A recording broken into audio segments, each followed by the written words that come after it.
iLembe and eThekwini, as well as KwaDukuza, because we find that those municipalities, they've spent, there's roughly 60% each, 60%, 60% and 63% on the money that was allocated, which for me does not make sense that there's money allocated to respond to a disaster. The infrastructure is damaged or people are in need, but only 60% is basically utilized. And I get one would be tempted to understand in terms of the procurement processes, but you're dealing with officials, technical officials that would be learned to an extent to understand such issues quickly. It would not take months for a CFO to understand that in a disaster there's different policies or policies utilized to deal with how money is spent. So that is the first one. What are the permanent solutions for people living or settled in floodplains? And also perhaps timelines, because it's easy to identify, to say this is what we're going to do, but if no timelines are actually attached, then we could have people living in floodplains for the next 10 years. Then the last question would be, how many people are still living either in churches, community halls, and on Friday who are due to visit such places? Thank you, Chair. Thank you very much, Ms. China Dodovu. As we said, we must introduce ourselves, Chair. I will not deal with the issues that other honorable members have extensively dealt with. I will delineate those issues and deal with others that I think are also important. We not only perform our oversight function, but we also assist where the problems are. Now, one would say everything is honky-dory, everything is okay. The province and municipality and the boards are dealing with this particular issues quite appropriately. It's okay, and we are satisfied, and this is what we can report to Parliament.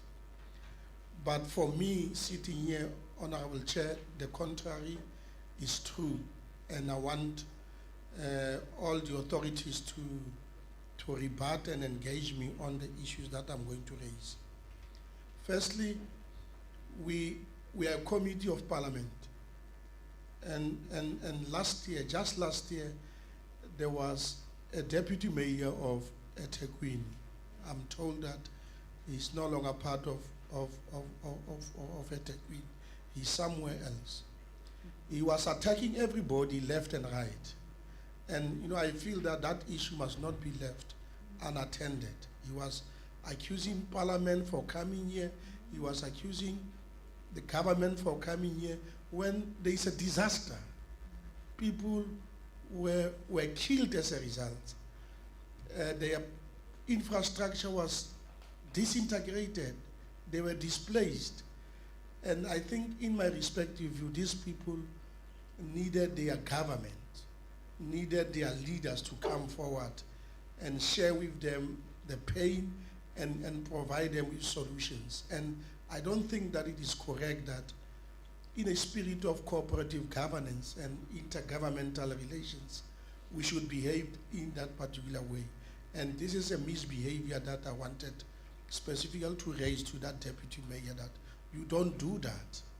When there is a crisis, it calls of all the leaders to come and resolve it and to work in unison to ensure that it assists those who are adversely affected by that situation. For me, that is quite important. And one of his outcry was money. It was money. The money was made available, and the municipality has not spent it appropriately.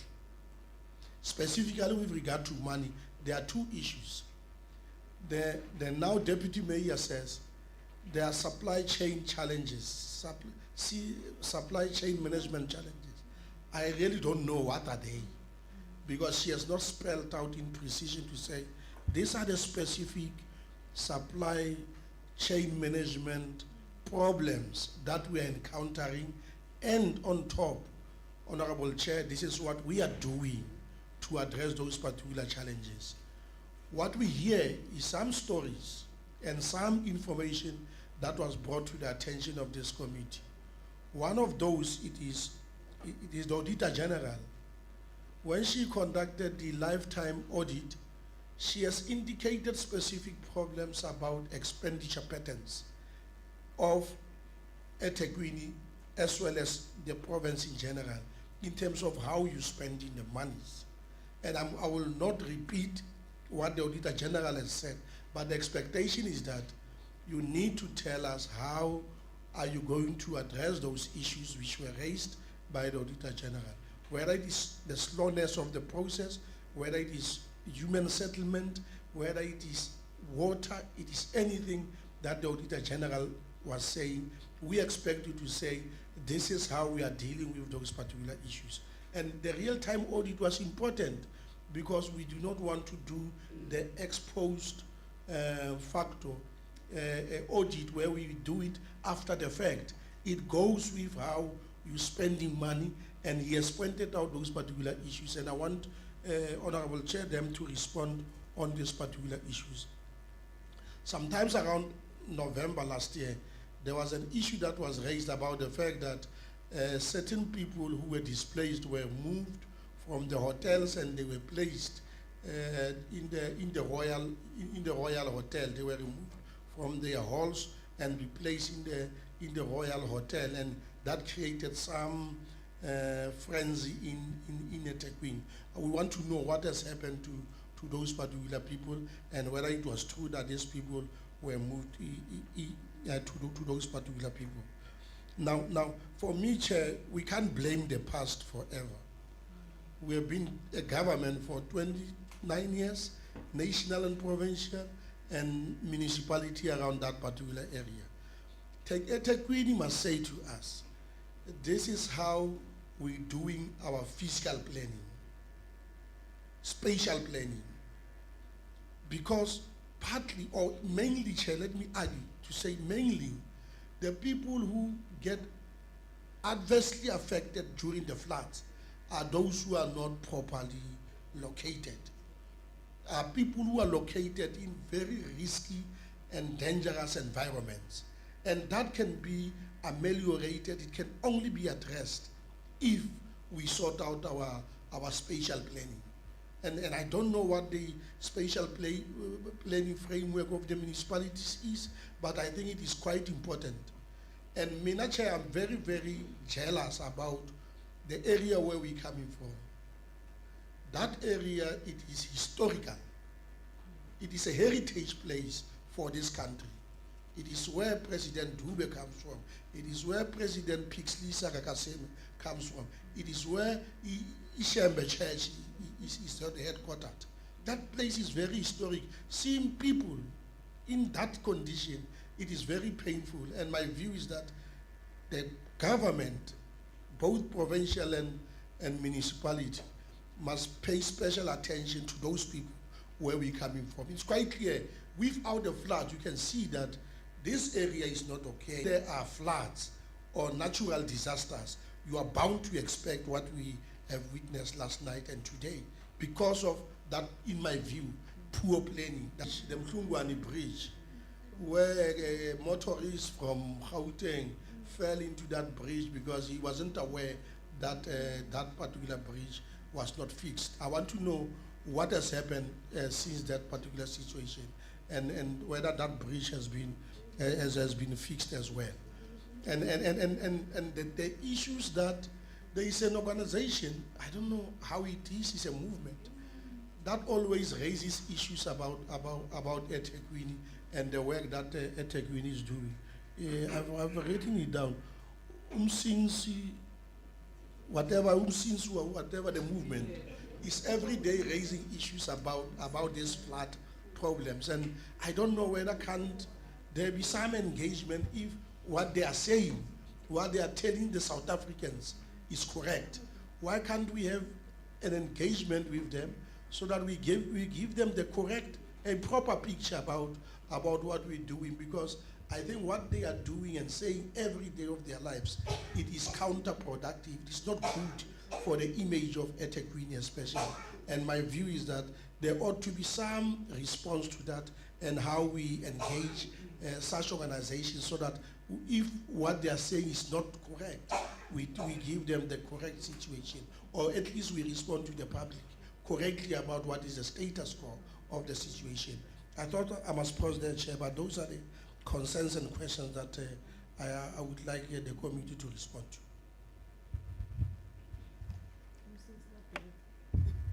Thank you. Igama lami nguSilindile wakalithuli, uqhamuka eLembeni and also eThekwini, so ngisekhaya. Chairperson, I want to agree with wonke ama members ade khuluma lana ngama issues that they were raised. But I think eThekwini municipality sikhule kuthiwa prevention is better than cure. There are things that I believe ukuthi if ukube umkhandlu weTheku upay attention kuyona angabe inkinga engazikho. I want to start with Enhlungwane bridge because that was very sad. If ukube since that bridge ekade ilimele and then kwakufakwe izinto permanent to make sure that ayimuveki. If ufake danger tape, definitely izophetshula umoya, and if ufake izinto zeplastic izomove. But if ufake ama concrete, you know ukuthi ngeke imoto ikwazi ukudlula. So it was very sad.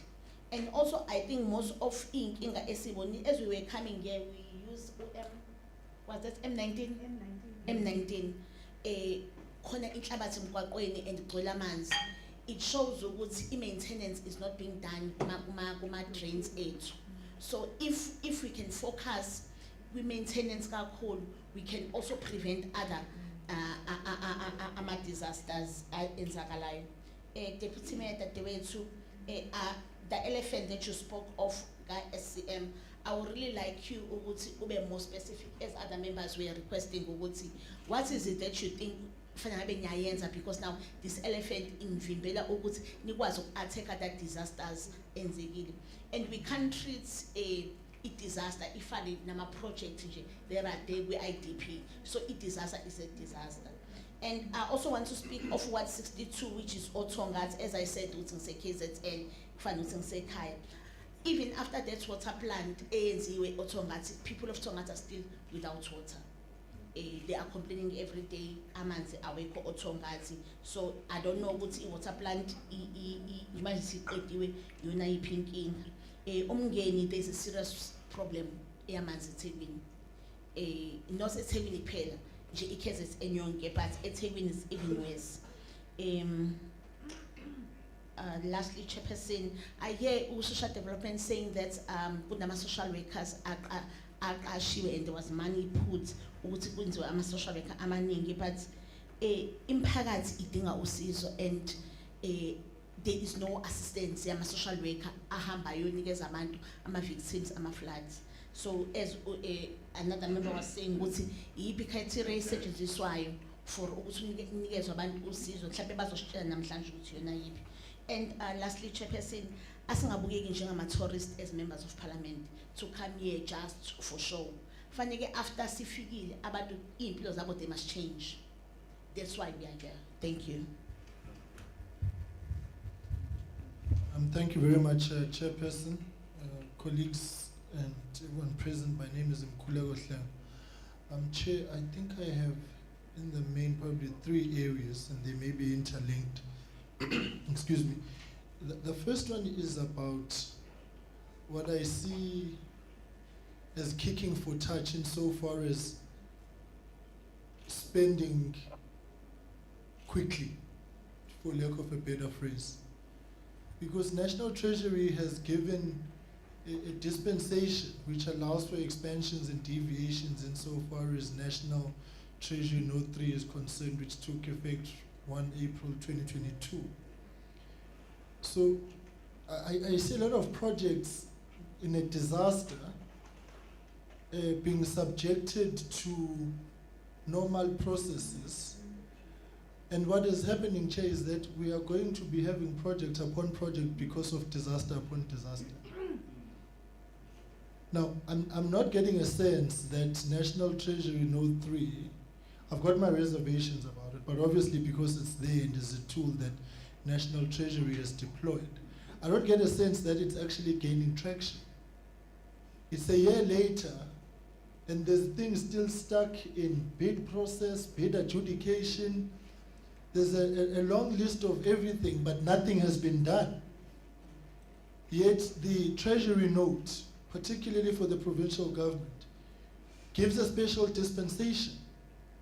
And then thereafter 14 days, you make a presentation to National Treasury or Treasury and the AG. And it's a year later. It boils down to this thing, Chair, that happened during COVID-19. An assumption that you can spend willy-nilly. No, there's a special arrangement in place. And my thinking is that it's applicable in a disaster. So I hear that now there's going to be a panel of assessors for disaster. Right. After that assessment, what happens? You subject people to this long-winded process, which, yes, is necessary. It's compliant with Section 217 of the Constitution. But shouldn't there be some sort of change in outlook insofar as how you conduct your business and your spending?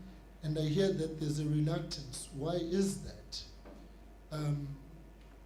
So I'm really wanting, Chair, to get an explanation as to why it's taking so long to get things done when National Treasury within the PFMA has made it possible to alleviate the plight of the people with speed and urgency. That's point number one.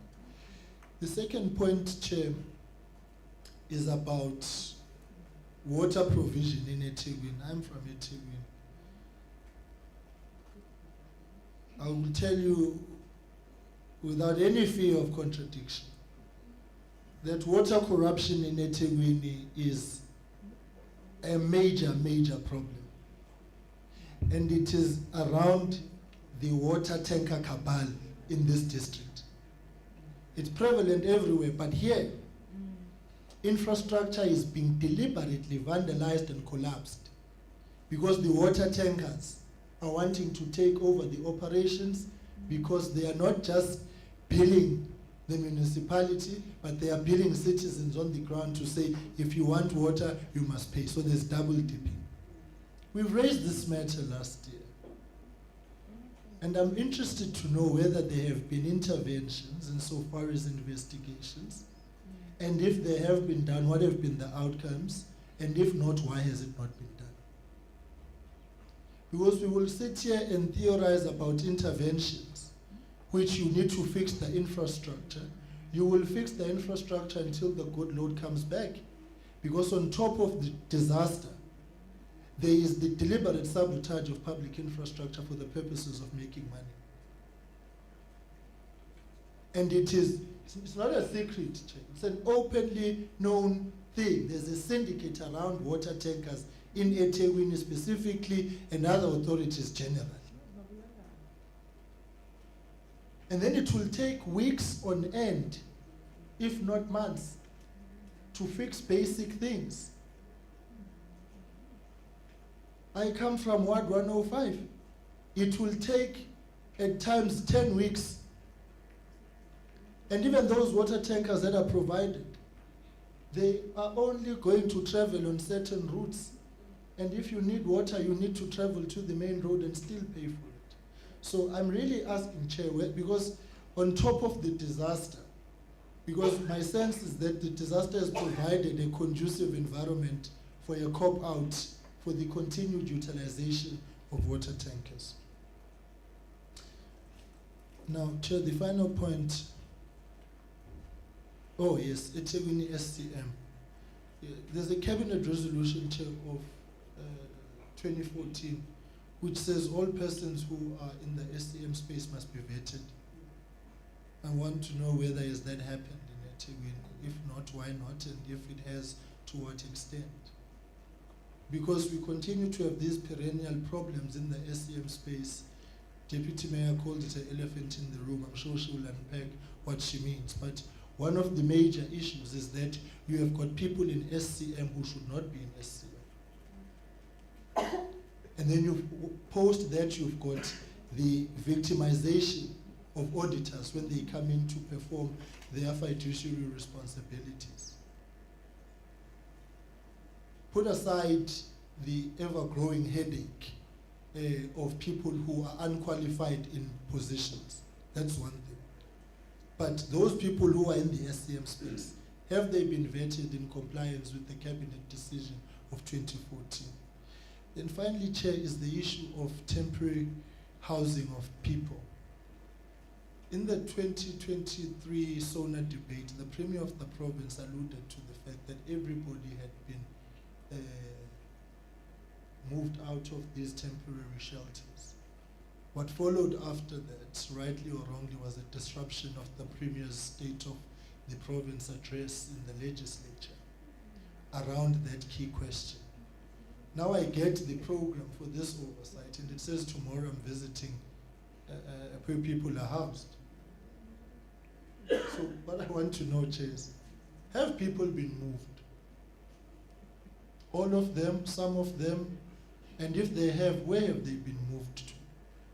And I think, Chair, that must probably be a detailed response which will come with timelines as to when was this group moved and to where was it moved, how many people were moved. Because the major dilemma with these meetings, Chair, the presentations are very glossy, but they are not a reflection of what is actually happening on the ground. So as things sit now, are there people who from last year who and affected by the floods who are still housed somewhere other than where they should be, in halls, in churches, schools, whatever? Chairperson, thank you very much. Thank you, Honourable Chair. My name is Fani Letoy. I'm also a member of this committee. Chair, I will be brief. I've been covered mostly by the other colleagues in the committee. Like with the previous disaster, we're sitting with constant issues that's still prevailing. And I mean, one of the members mentioned that we mustn't go to spatial planning, but that's an issue that needs to be addressed. As well as the fact that there definitely seems to be a lack of maintenance in the municipal areas and other municipalities as well, that just results in this disaster snowballing. Honourable Deputy Mayor, you mentioned that climate change is playing a big part in the disaster, the previous one as well as this one. But I want to stress the fact that we do not see how climate change can be the only culprit in this whole disaster. When we visited the Eastern Cape, it was prevalent that obviously the land question or the land issue was a major concern. It was mentioned during this presentations that land is currently occupied, and we're sitting with issues with land that's currently in private ownership. But in the Eastern Cape, there were issues with regards to land in possession of tribal leaders, tribal land, and issues with discussions between the municipality and government and these tribal leaders to avail the land or to get people to occupy it. If you could maybe allude to that fact, if you are currently sitting with the same issues in this specific area, and to what extent, and how far you are with regards to getting to a solution with it. Chair, with that I'm covered. I'm not going to stress at this point. Thank you.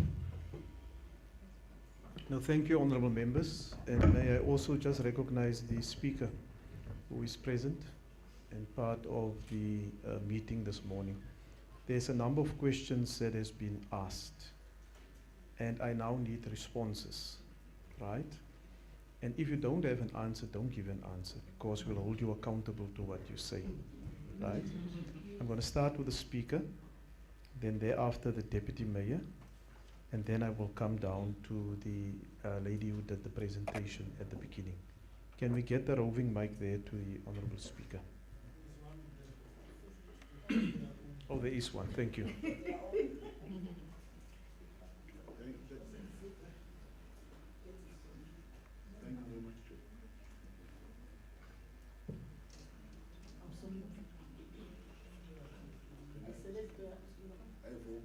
Your machine is not working. That's a call.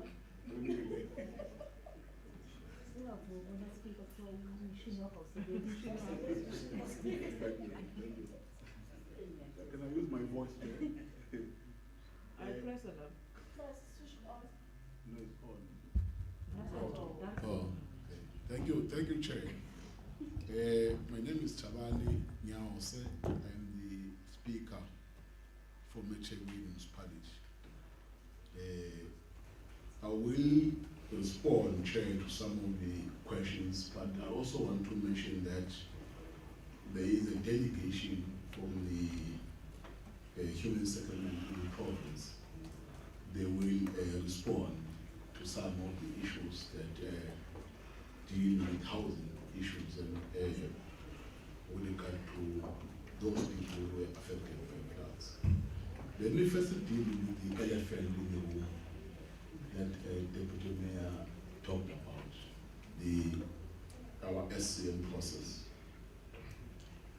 At the beginning of our term, from 21 November, we discovered that there is a poor planning on side of the municipality, particularly various departments. They began to package projects after the 1st of July when they received the money. Now, packaging a project, it takes some time. Following the SCM processes, appeals, sometimes objections taken to court. Now, when you implement a project in some of the communities, there are business forums. They stop those projects. Negotiating with them, it takes months. Then you are at the end of the financial year, you have no spend. That's what we've discovered. The second problem that we've discovered, high level of corruption in the SCM unit. How did we find that? We found that there are some bidders or service providers who supply all the necessary documents. But when documents reach a certain bid committee, some documents are missing. They've been deliberately removed by SCM officials. They don't have to be picked up. Sometimes if maybe there are some queries or questions raised by relevant bid committees, a report is being sent back to a department. It takes ages for the report to be corrected, to come back to the BAC or whatever committee to be finalized.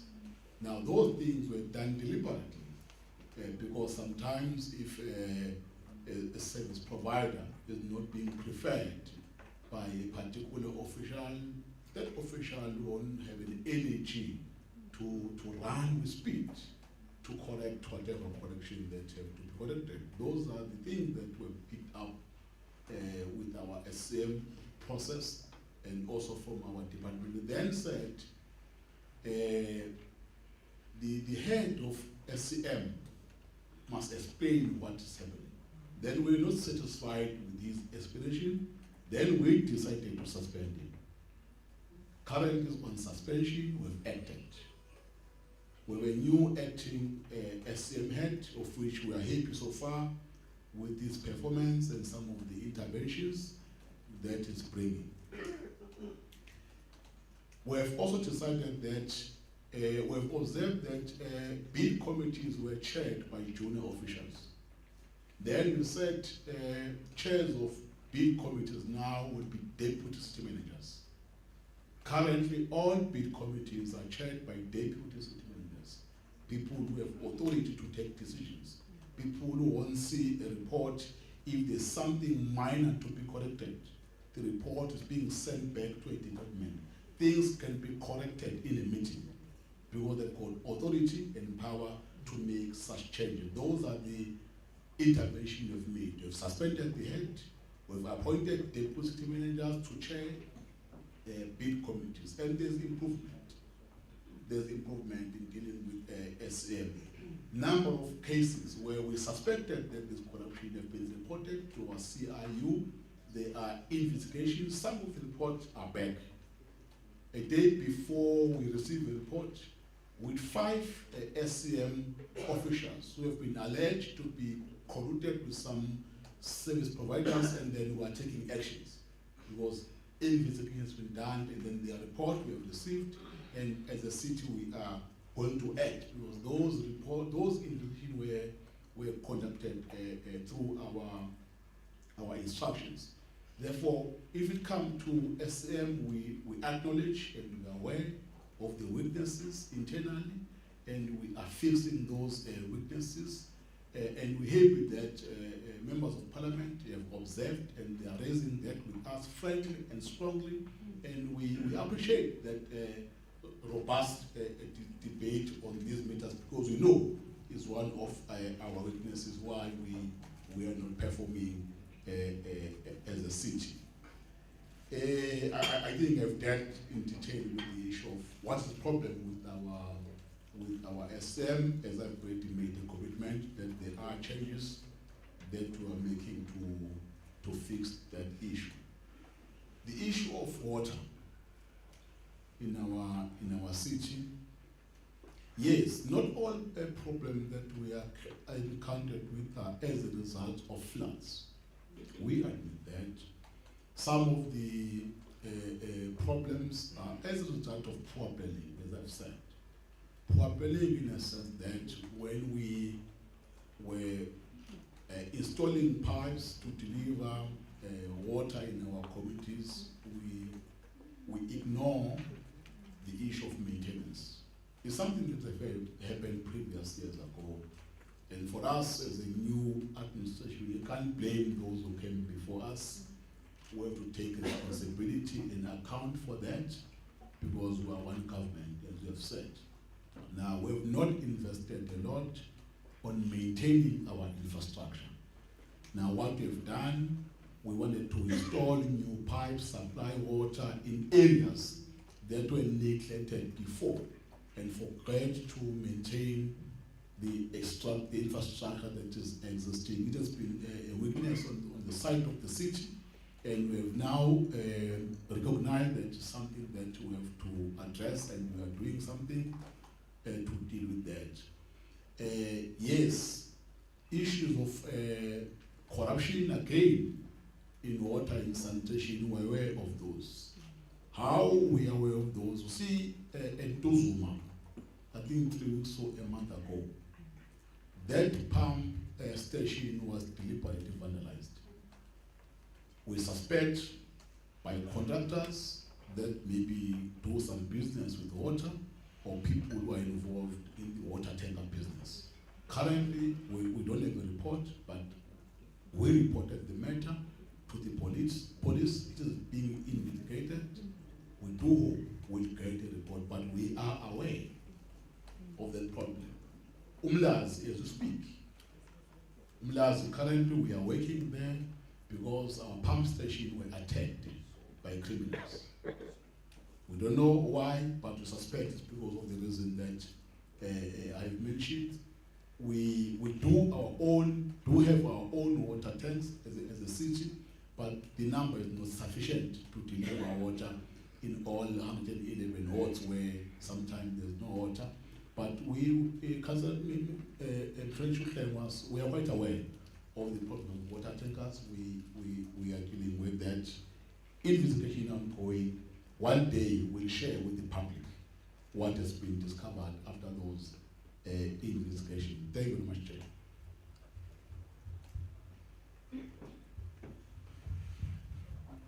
Thank you, Speaker. I like the forthrightness, saying this is the situation, you know, because otherwise we start boxing with shadows. Now we know exactly what the situation is.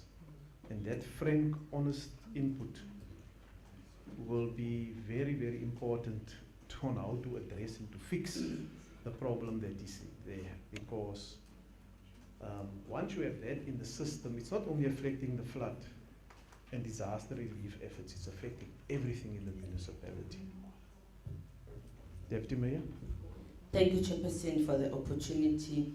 Before I can tackle some of other questions, let me also acknowledge the input, which is frank and progressive, which was made by honorable members, the comments and also the questions.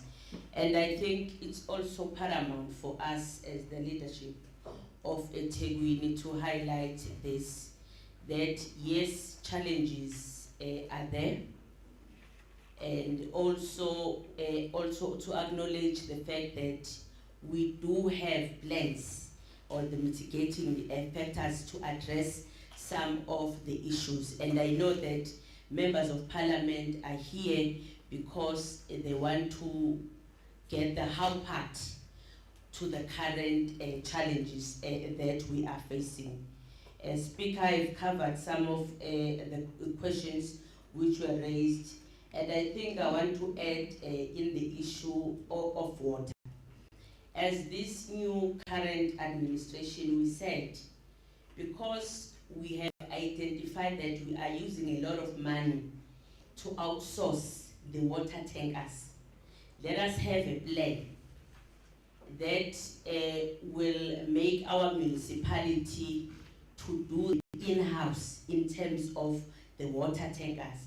That's why we took a decision that in every financial year we will buy our own, because we have saw that there is also a gap when you go to the communities. The gap also that make some people to take the chance, because when you look at the issue of vandalism, yes, currently we don't have the actual report as to what are the challenges, but when you look at the pattern of this vandalism, you can identify that it's something that needs to be attended to, because it's a signal that is showing something. There is an issue also which was raised by the colleague about umtsinsi wokuzimilela forum, if I can put that way. Yes, as the municipality, we have tried to have engagement with them, because at the end of the day, as they are based in our city, we engage with everybody, whether it's civil society, different political parties or whoever, because we account to everybody. But of our surprise that this engagement of ours, currently they are not giving a clear direction, but however, we'll keep on engaging with them, because some of the things they are raising are correct, but some of the things which they are raising, they are not factual. But however, that's why we took a decision of saying, let us keep on engaging them. And colleagues, I don't want to dwell much on this issue. I'm not saying it's not important, but we know we are going to elections and everything, everyone in different corners, they want to be seen. But however, we are engaging them, because at the end of the day, we need to account to all the people of eThekwini moving forward. And as a municipality, we have engaged with DOT, because we have identified that there are some of the roads which were damaged in the previous storms that have never been recovered. But we are receiving a very positive impact moving forward, because the road which resulted in one of our sisters having EE accident there, it's now under construction.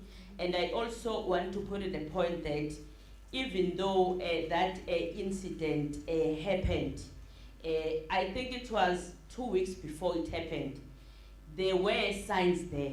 But however, we know that in our communities, you put something today and then there is a challenge regarding that issue. But currently, there is a program and they are on site as we are speaking to try and address that issue moving forward.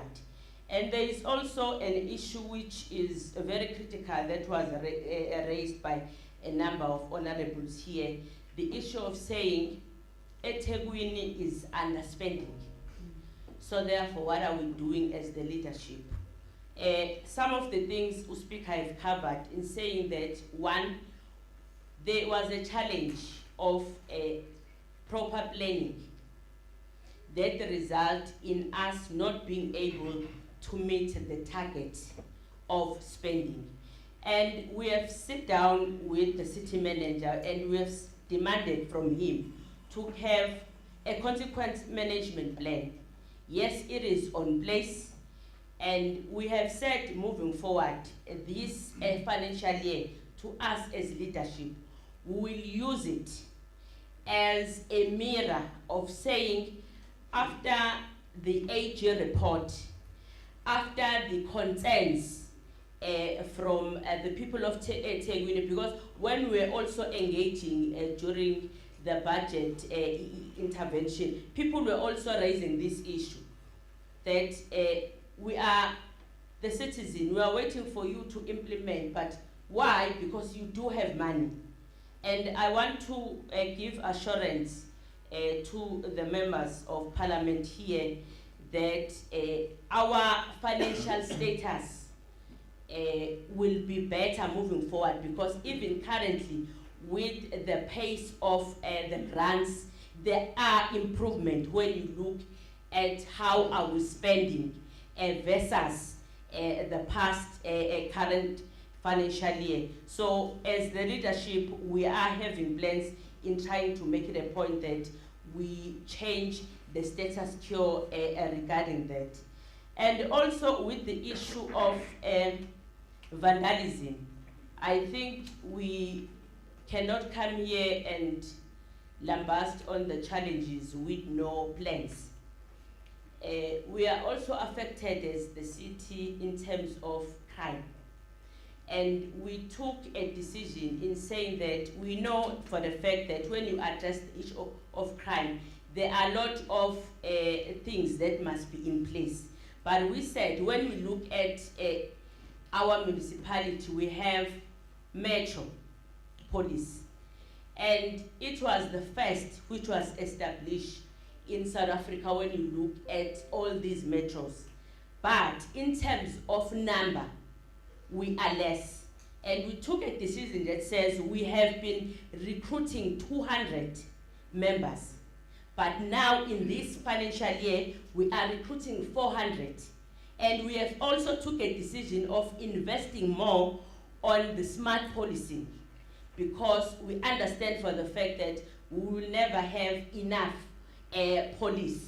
But we are investing because we said, let us pilot it by starting at identifying the hotspots around the CBD, so that we will also expand and go to the people where they live and moving forward. But that is the project that also, as I've said, that is not the only thing that we are doing regarding the issue of crime. I thank you, Chair. Well, thank you very much, Deputy Mayor, for that input.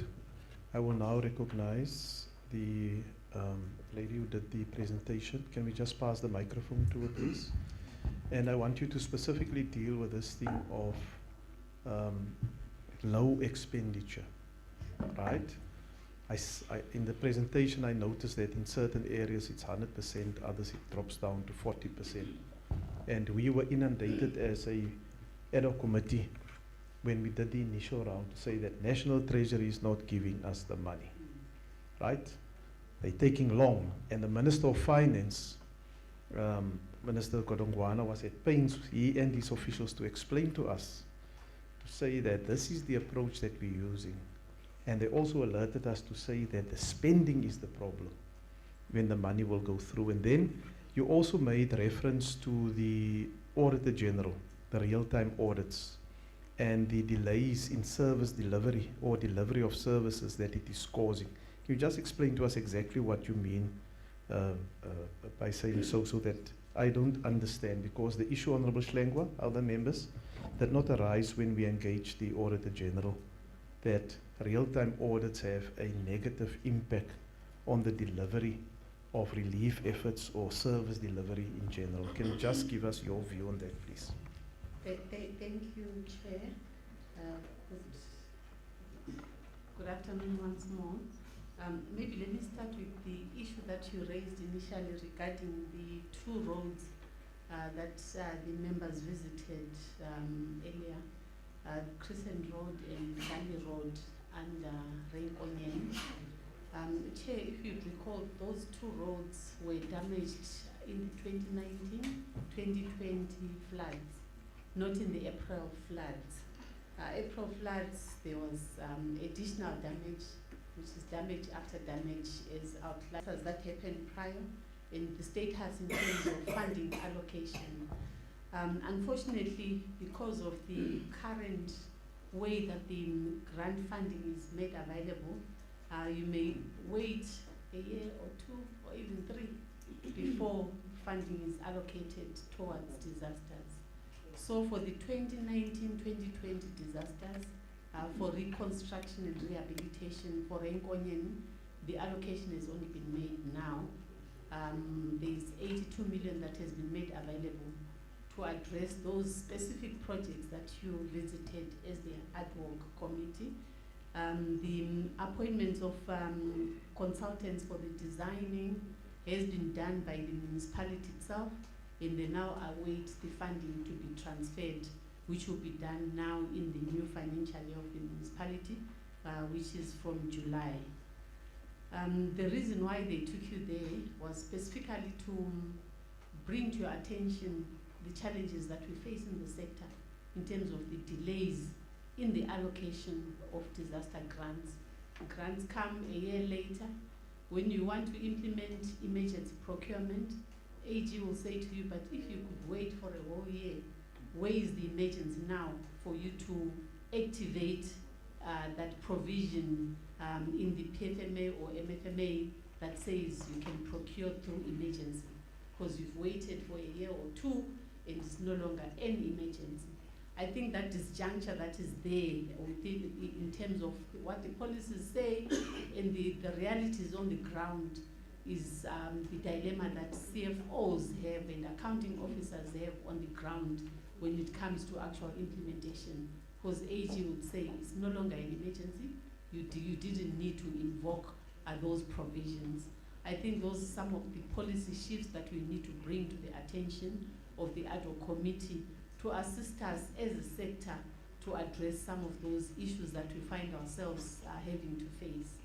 Again, what was approved in what was submitted by the municipality in 2019 and 2020 as the actual damage. I'll give an example of Valley or even Crescent Road. What was submitted then was about 2 million cost of damages. That was 2019 and 2020. And the design, they've estimated the cost to be at 6.8 million. So come implementation, the municipality will be stuck. So those are some of the issues that we face in local government, which may not really be seen in advance when all these issues come up and even when the AG audits us. So that policy shift is required, and also the challenge in terms of, in some cases, because you are rushed to say, go and assess, we want cost estimates, we want to allocate funding. In the process, mistakes are also made. Municipalities will thumbsuck and indicate this road will cause disaster risk reduction funding. So we may need to also have that policy shift so that there is more awareness and even engagements with industry in terms of the circular economy. As an example, some of the challenges that eThekwini is facing in terms of blockages in sewers, leading to stormwater challenges, is because of the issues around waste management in the system, clogging the system. So meaning when it rains, you cannot drain as was anticipated at design stage. So those engagements with industry through the issues of the circular economy, I think those are some of the things that the Ad Hoc Committee can assist us moving forward so that we have that awareness by everyone, since disaster management should be everyone's business. Coming to the issues of DSD, I think she will be able to cover if I don't adequately respond to the issue of social workers, But in the presentation that we did on residential accommodation, the 39 is mainly to support the continuous work at the temporary residential accommodation sites. We did indicate a wide coverage in terms of counseling. I think it was 27,200. That is reflected in slide 13. It is